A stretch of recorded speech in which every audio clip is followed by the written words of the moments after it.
Namaskar dosto. I have been talking to you about the developments in respect of urban cooperative banks, and recently two or three circulars which are of a bigger dimension have already come. I am working on that. One is about the sale of assets, and the other is about the presentation and disclosure norms.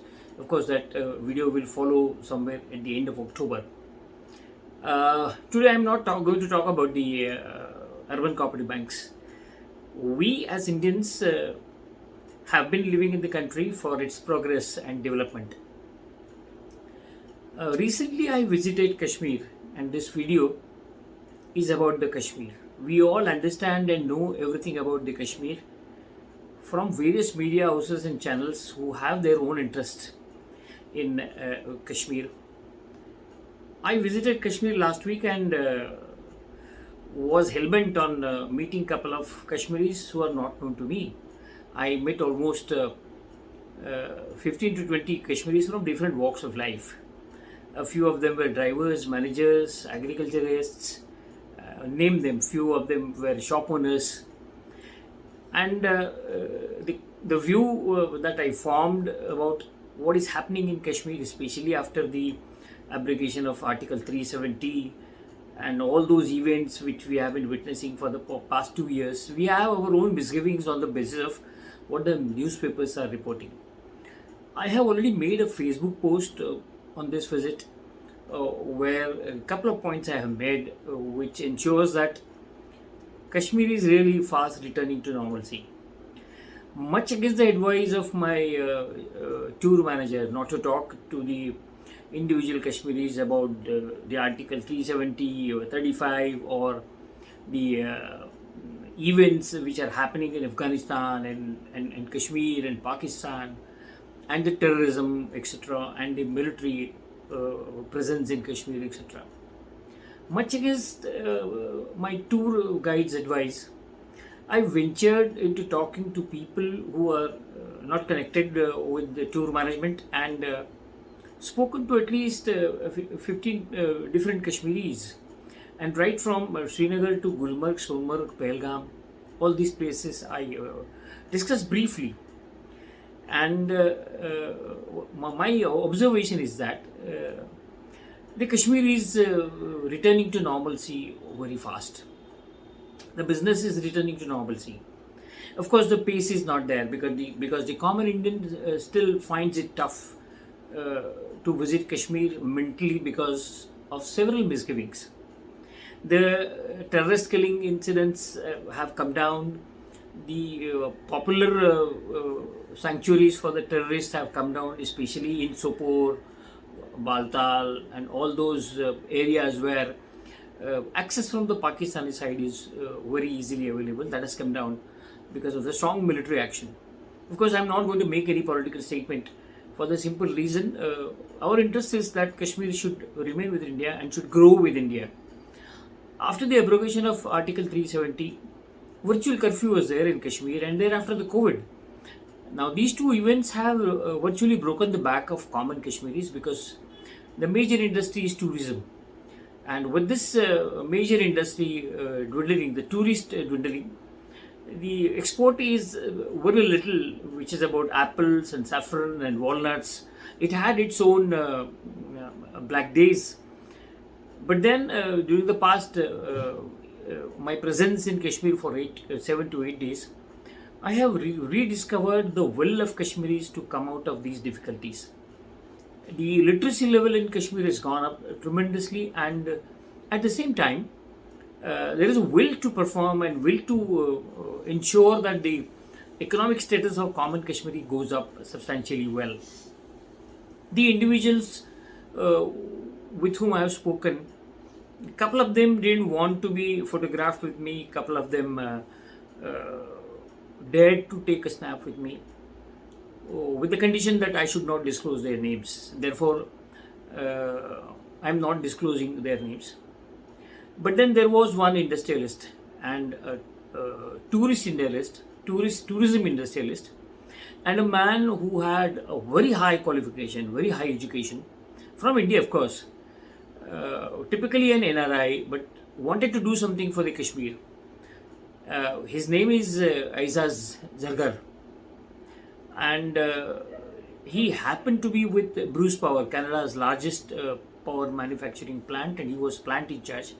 Basically, an electronics engineer, then went into nuclear physics and worked with the Bruce Powers of, in Canada. Come back to India, apparently for his mother and his family here, family roots here. Of course, his family stays in Canada, but he has a vision, as a common man's vision. And we chatted for almost about 2 hours. Aizaz Zargar is a businessman with an intention to do business in Kashmir for the common good of Kashmir. He is into hotel industry as well as couple of agricultural units he carries. And he talked a lot about Kashmiris and Pakistan and everything.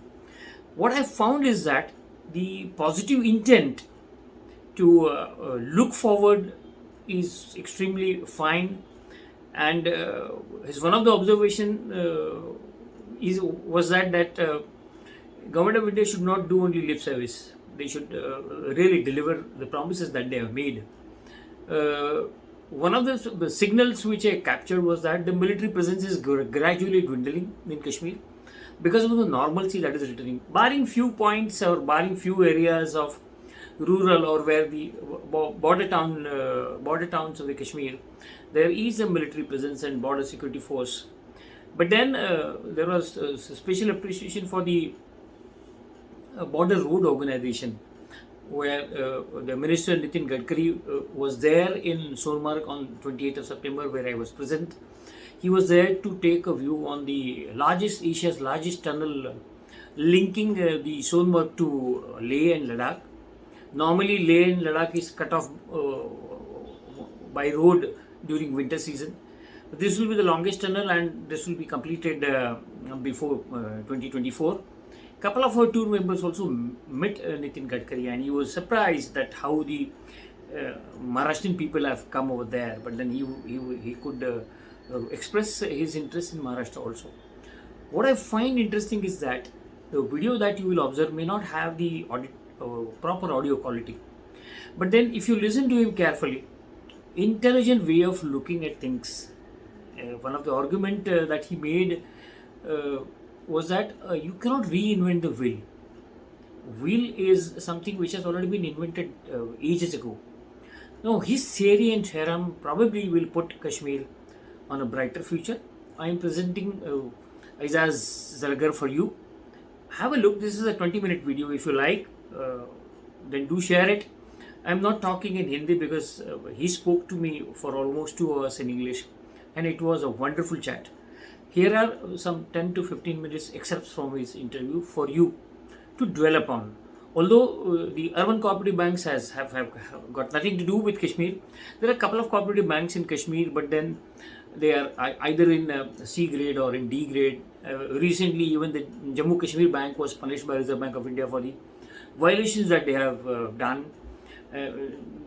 Proper J&K Bank is also facing a lot of flack from Reserve Bank of India for the violations which they are doing. Over a period of time, it is believed that the banking will spread in J&K very rapidly, because that's where the potential exists, that's where the unbanked area is maximum, and therefore this 14-minute interview or a 15-minute interview is wonderful to listen to. Listen carefully. You may have a difficulty in the audio. Of course, next week I'll meet with a typical urban cooperative bank subject for you, for the benefit. Take word from me that there is a right time to visit Kashmir if you don't like ice, because this is not a winter season. Somewhere around November, winter season will come, and then you will have a lot of ice. Kashmir has got now almost 12 years tourism thriving very strongly. I believe that a couple of actions by the government would put Kashmir on a fast road track of growth. Thank you for watching. Do share if you like this. Share it to all your friends. Thank you. Thank you so much. I think what will do us good over the long run. That's it. That's my opinion, right? Please, sir. You talk for 5 minutes. present, future, vision. Okay. Now, there's an expression in English. It does not make sense to reinvent the wheel. You understand that, right? Somebody has invented the wheel. When we say wheel, wheel is something round that we use for cars and everything else. That's how our things run. Now, if I start reinventing it on my own, मेरे को China का wheel पसंद नहीं आया, उसका wheel पसंद नहीं आया, अपना wheel मेरे को बनाना है, that doesn't make sense for us at this time. What that would mean is, I understand there are differences with China at the borders, right? Different story. But assuming we stop buying their stuff that they are producing for a cheaper price, if we start making that here in India, I'm not talking about big stuff that they have not invented yet. Something that we can make indigenous now, invent now, where China does not have the upper hand, which they make cheap and supply to the whole of the world cheap, right? Say, for example, a memory stick. Let's say today you are able to purchase a memory stick for how much?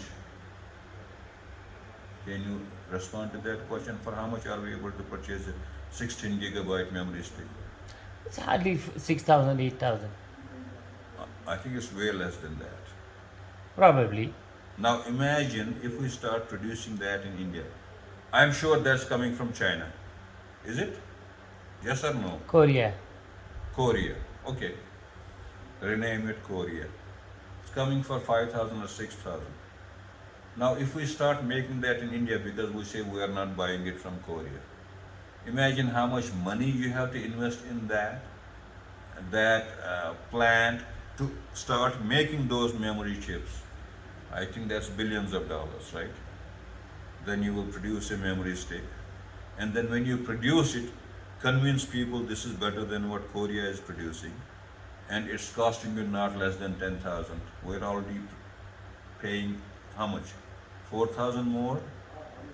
So, from my perspective, when I say it doesn't make sense to reinvent the wheel, if that product is available cheap, just buy it. What's wrong in that? Do you agree or disagree? I agree. Now, if there is something else that they are not producing yet, and we can invest money in producing something like that which rest of the world needs, I am for it. What do you really believe will take Kashmir and India forward in terms of the economic growth? That probably you look to the future now and tomorrow. When you say India and Kashmir together, let me talk about Kashmir, right? Like you said, there is so much of youth who are not doing much in this state, right? Then there are not many industries here. There are not many avenues for the youth. You do understand youth is full of energy. They have to digress their energy, do something else. Now they are educated, right? The demographics, I don't know the data. I don't have hold on the data what the demographics here are, like how much population is between 20 and 25 or between 20 and 30, right? That's where you have all the potential. I don't know what that number is. In Kashmir, is it in Jammu and Kashmir, in the UT right now? Is there larger number of population who are above 50? Then it doesn't make sense. Or is there a larger number of population who are between 20 and 30, right? That's what you say is full of youth. We need to tap their energy into something. And I'm sure, not 100%, but I'm 80% sure majority of that youth is educated, who can be tapped into doing the right things. That will make J&K progress, and that in turn will make the country progress. See, I have no political question for you to ask. I only believe that it's when the population grow together, Yeah, they become more healthier. sure. And if they are healthier in the mindset, they contribute a lot. That's true. Can you identify a specific area where the government is lagging behind in terms of contribution to ensure that the state grows and then contributes it. Forget about the tourism. Tourism is one of the biggest industry in the Kashmir, apart from the textile, the handmade textile, and the No, no, no. You have to. I understand what you mean to ask. One of the major industries of this valley is tourism, right? I think that's in Jammu and Kashmir. Maybe more about Kashmir than Jammu, to be honest with you. The major industry is tourism. That's where people are engaged. Majority of people are engaged, not small number of people.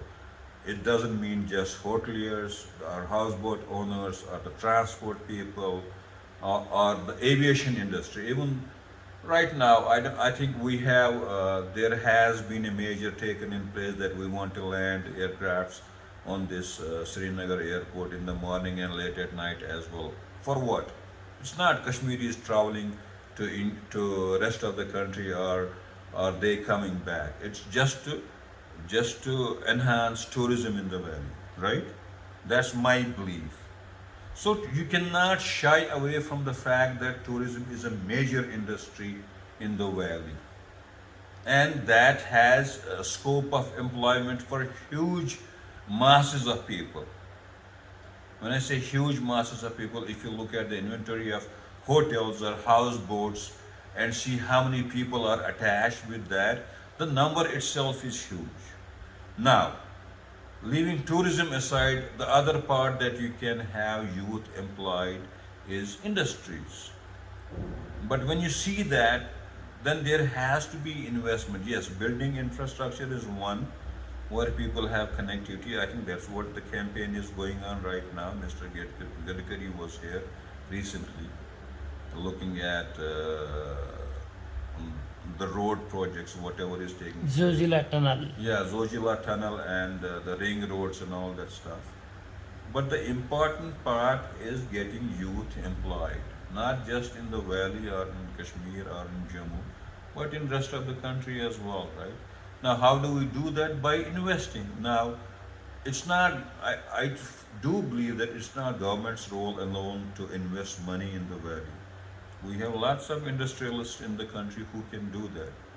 I don't know the names, the big names, whatever that is.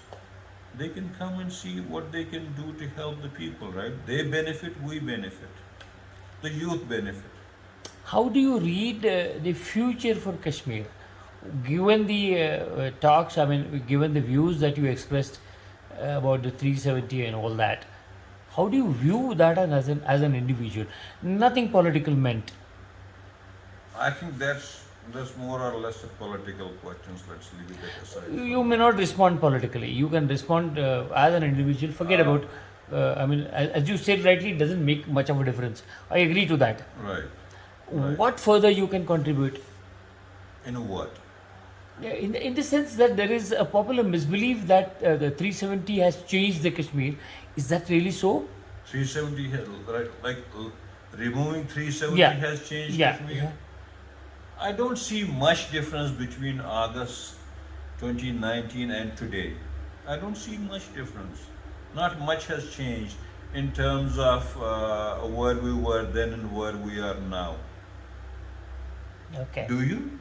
Do you? I just wanted to reaffirm what I was also Do you carrying. like has something extra happened on the in the field? That's what the misgiving in the common people, other than Kashmiris, is there, and therefore this question was there in my mind for a long time to talk a person who understands Kashmir very well. No, I cannot say that I understand Kashmir very well. What I have expressed to you are my views alone, right? They have no bearing on anything else. That's my opinion. Right or wrong, I don't know that, but that's what I believe in. Now, I do believe in. I wanted to see progress being done uh, in the field. Maybe there's lots of progress being done in the books, but I don't see anything being done in the field itself. See what I mean?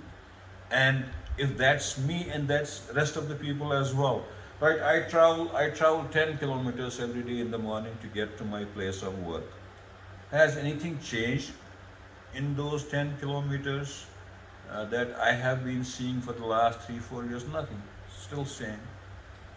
Still same movement of traffic when I come in the morning. Still same movement of traffic when I leave at night to go back home. Right?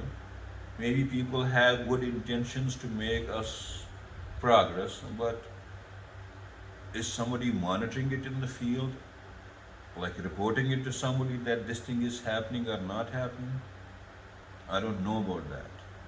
In my language, you would call it inspection and test report. So you make something, you install something, then it's somebody's job to check if something is installed properly or it's working properly. You call that inspection and test report. Is somebody verifying it that it has been done? I don't think that's happening. Again, that's my opinion. There is one personal question. You have been an engineer. Yeah. You have worked in a nuclear power plant or biggest nuclear energy manufacturer. Yeah. What makes you bring to the tourism industry or a hotel industry? What makes me bring this was one of my things in the to do bucket list.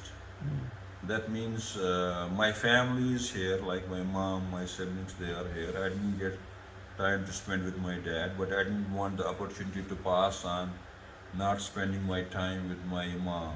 At the same time, I wanted to contribute to the society in terms of providing employment to people, right?